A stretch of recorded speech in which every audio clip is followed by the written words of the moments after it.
Bonjour à tous chers mortels, c'est Dragmar et on se retrouve avec La Grande Jaillie ne perd jamais. Alors c'est sorti il y a un petit moment mine de rien et ça traînait dans ma pile à lire depuis super longtemps.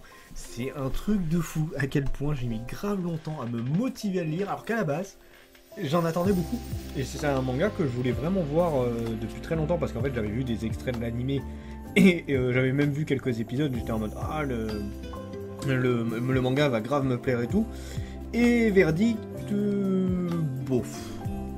Mais pas au point de ce que j'ai eu avec la guerre de Lodos, là, tout ça.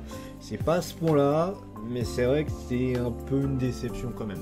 Alors, c'est un shonen comédie surnaturelle fait par Kombu Wakame pour l'histoire du second Jaillie, je sais pas comment on va le Jaillie, on va dire, qui est du coup une démone, la numéro 2 dans le royaume des démons, donc le bras droit du roi démon, sauf qu'à un moment donné, des petits héros avec une magie Calgure, tout ça, vont arriver et vont détruire la pierre magique du royaume qui permet aux démons d'avoir la plupart de leurs pouvoirs. Et notamment Jaillie qui en dépend énormément, je veux dire sans ça elle ne peut quasiment rien faire, elle est surpuissante avec mais sans ça elle ne vaut rien. Et du coup, elle va se retrouver elle va s'enfuir et elle va se retrouver dans le monde des humains avec une toute petite partie de la Terre, donc ce qui lui permet de retrouver sa taille adulte pendant un petit temps, et le reste du temps, elle est en mode gamine, sans aucun pouvoir. Donc voilà, donc son objectif, ça va être de retrouver les différents morceaux de la pierre pour récupérer tous ses pouvoirs, et également survivre dans le monde des humains. Donc ça veut dire travailler, ça veut dire trouver un appart, trouver de la bouffe, tous ces trucs-là. Donc voilà, c'est une vie un petit peu de misère pour une jeune femme qui à la base était l'une des plus grandes puissances du royaume des démons. Ça c'est pour le speech. Mon avis sur le manga, et je sais pas trop quoi dire. Je le redis, j'avais plutôt bien aimé l'animé. Et je sais pas, le manga, il m'a foutu un froid en mode Nyeh.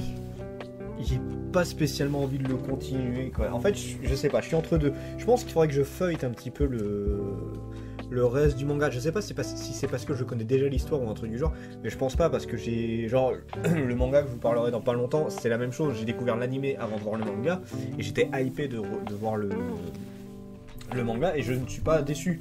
Celui-là je le montre, hein, c'est The Most Heretical Last Post Queen, l'un des prochains avis manga que je ferai. Je l'ai acheté parce que j'ai vu l'animé que je surkiffe et là j'ai pas été déçu. Et La Grande Jaillie ne perd jamais, pour le coup bof. Après le pire c'est que c'est pas spécialement mauvais, c'est rigolo, mais je sais pas, en fait c'est surtout les personnages secondaires que j'aime pas, et l'héroïne ça dépend. Il y a des moments où elle est drôle, où ça passe, et d'autres où elle est chiante à crever en fait. Disons que quand elle est en mode sans puissance, je l'aime pas. Je sais pas pourquoi, mais j'arrive pas à adhérer à ce personnage quand elle est en mode petite, tout ça. Et quand elle est en mode adulte, c'est pas le côté sexy ou quoi, hein, c'est vraiment, elle a un autre caractère, et du coup là je l'apprécie beaucoup plus. Et après pour ce qui est des personnages secondaires, on a sa patronne, donc du bar, qui elle est plutôt marrante et rigolote. On a sa propriétaire qui vient lui réclamer la thune et qui la torture pour récupérer son loyer parce que la petite ne veut jamais payer. Ça aussi ça va, c'est drôle, mais après tous les autres personnages qu'on rencontre, je les trouve lambda et sans trop d'intérêt. Notamment au moment où on va revoir une des sbires de l'héroïne qui elle a beaucoup mieux réussi qu'elle, et je la trouve, comme je l'ai dit, sans intérêt. Je sais pas, il y a un truc qui fait... Mais c'est moi, hein, je pense, hein, j'arrive vraiment pas à adhérer au manga, j'arrive vraiment pas à me mettre dedans plus que ça, et j'ai l'impression d'avoir été super déçu. Voilà, je sais pas, c'est dur à expliquer, hein, pour le coup. Le potentiel du manga, alors pour l'histoire, c'est plutôt classique, il n'y a rien d'exceptionnel, hein, disons que c'est plus au côté drôle, manfuck qu'on peut avoir vis-à-vis d'une démon qui vit dans le monde des humains. Si on doit prendre un truc un petit peu dans le même style, alors j'ai plus le nom, mais c'était un truc avec, comment ça s'appelle ? En fait c'était le roi démon qui a dû s'enfuir dans notre monde et il va travailler chez McDo. Et ça j'avoue, ce manga là il est tellement exceptionnel. Alors c'était un animé, hein, on n'a pas encore le manga en France, mais faut que ça sorte en France, c'est une pure merveille. Lui c'est des barres de rire, les combats sont super, les personnages sont à mourir de rire.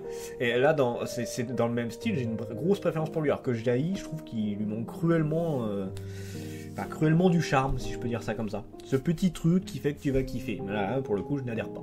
Les personnages, bah, je l'ai dit, hein, l'héroïne ça varie, à des moments elle est super et à des moments je la trouve inintéressante.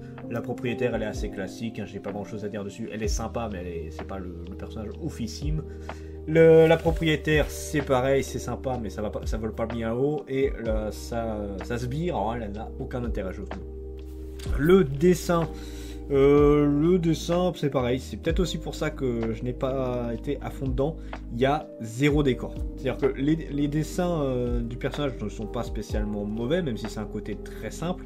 Mais pour ce qui est du décor, c'est zéro. Il n'y a rien, c'est du blanc, c'est du blanc, c'est du blanc, c'est du blanc. Donc du coup, je sais pas. Je suis pas dedans, j'apprécie pas spécialement.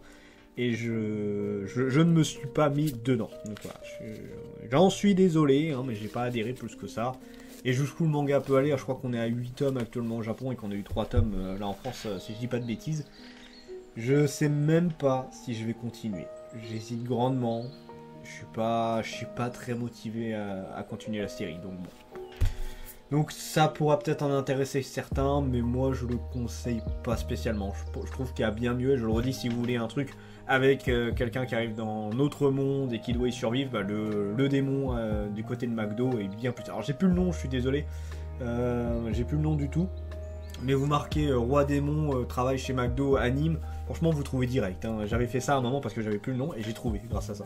Donc voilà, sur ce c'était Dragmar et je vous dis à la prochaine, chers mortels.